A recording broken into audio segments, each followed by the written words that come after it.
What's the deals, y'all? What's the deals? Let's jump into it. So, no deal, no ceasefire between Russia and Ukraine. No deal.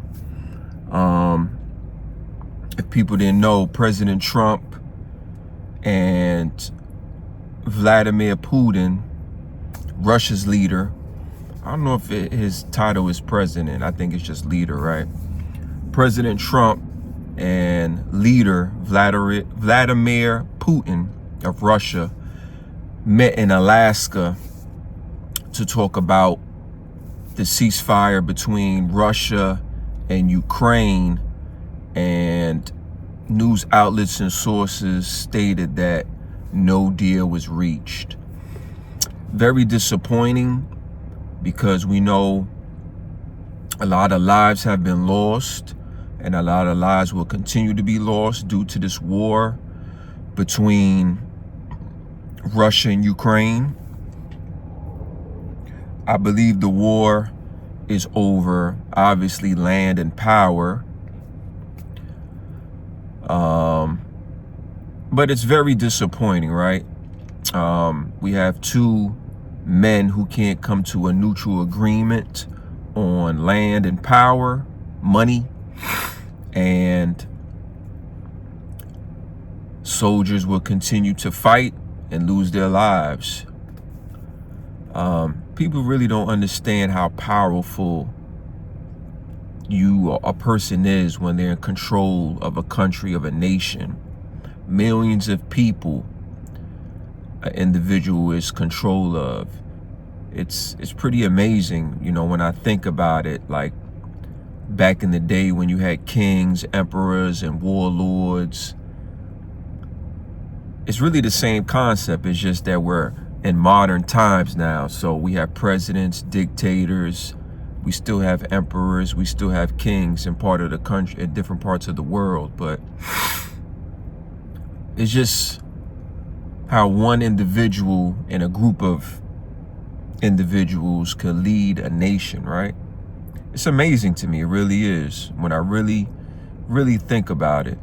So, according to news outlets, no deal. President Donald Trump and President Vladimir Putin met in Alaska on August 15th to discuss the ongoing war in Ukraine. All right, key takeaways. No ceasefire deal emerged despite Trump's staged goal of securing a ceasefire. The summit concluded without one.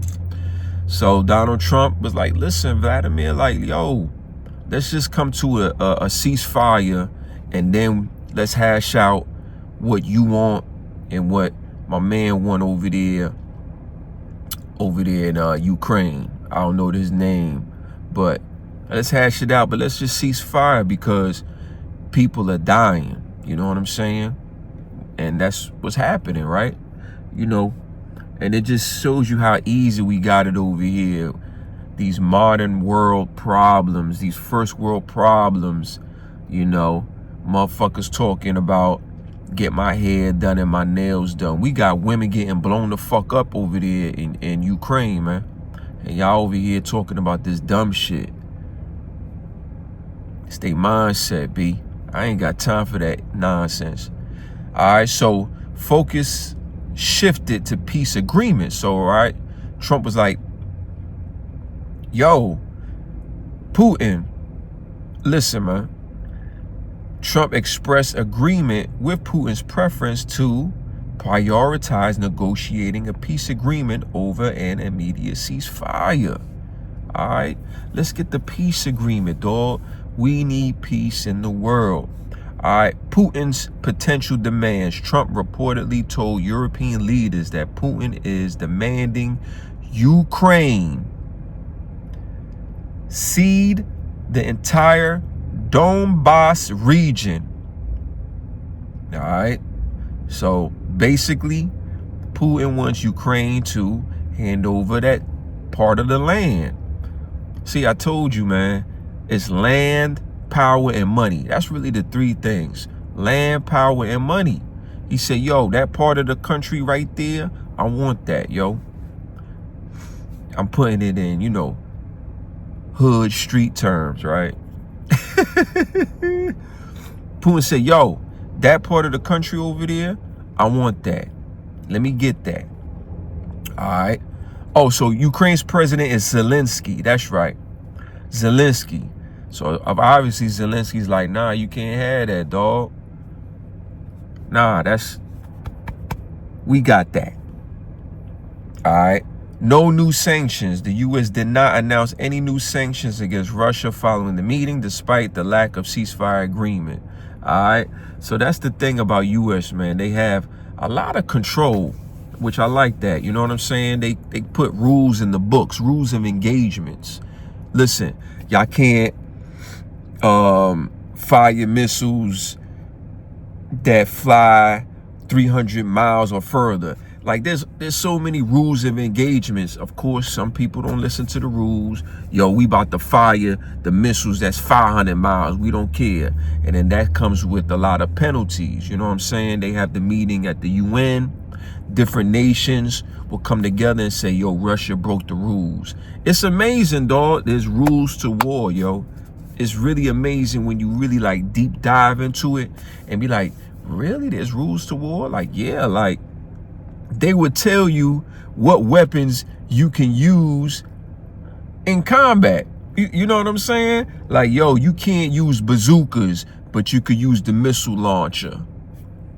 How you gonna tell me what I need to use? Listen, man, we wrote down the rules, man. All the nations at the UN said, y'all could use bazookas, but not no missile launchers. It's crazy when you really think about it, for real.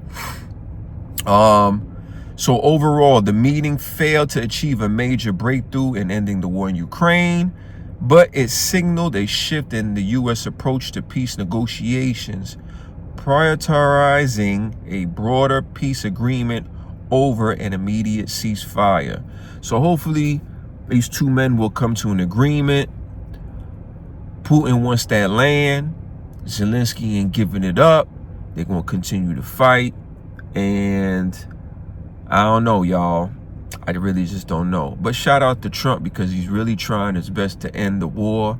Unlike other parties that were in control, Biden administration, they didn't give a fuck. They was just like, yo, Ukraine, we're going to give you more weapons and we're going to give you more money and go fuck some shit up.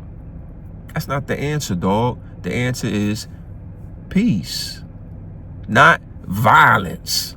But that's what the Democrats want to do, and that's what people, Democrat, whatever. They terrible. Like, share, subscribe to the channel, leave a comment. I'm going to put a news clip at the end of my spiel, and y'all let me know, man. How do y'all feel and think about what's transpiring? Is Trump trying his best? I think he is. Is Putin being a hard ass? I think he is, but he want the land. And Zelenskyy say you ain't getting the land. So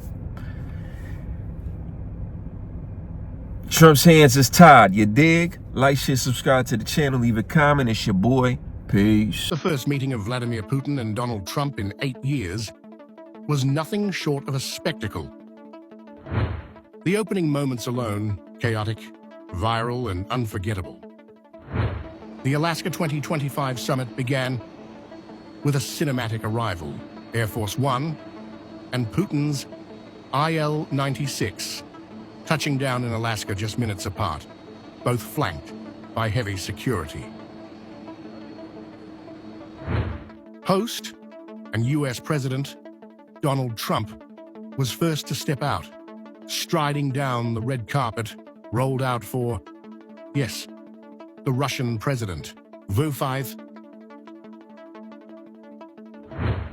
Then, Putin's moment, the IL-96 parked, the hatch opened, and in signature style, the Russian leader descended, taking a short, deliberate walk toward a historic handshake, his first with Trump in nearly a decade. No microphones, no cameras, catching the words exchanged, but the tone for the day was already set.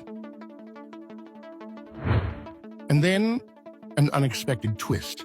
Overhead, a B-2 stealth bomber roared past. To some, a ceremonial honor. To others, a veiled show of power. This, the same bomber that dropped bunker busters on Iran just months ago.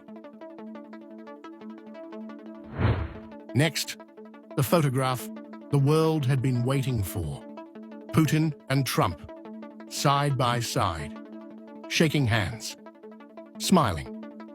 A picture certain to stir strong feelings in Brussels and in Kyiv. But the day wasn't done with surprises.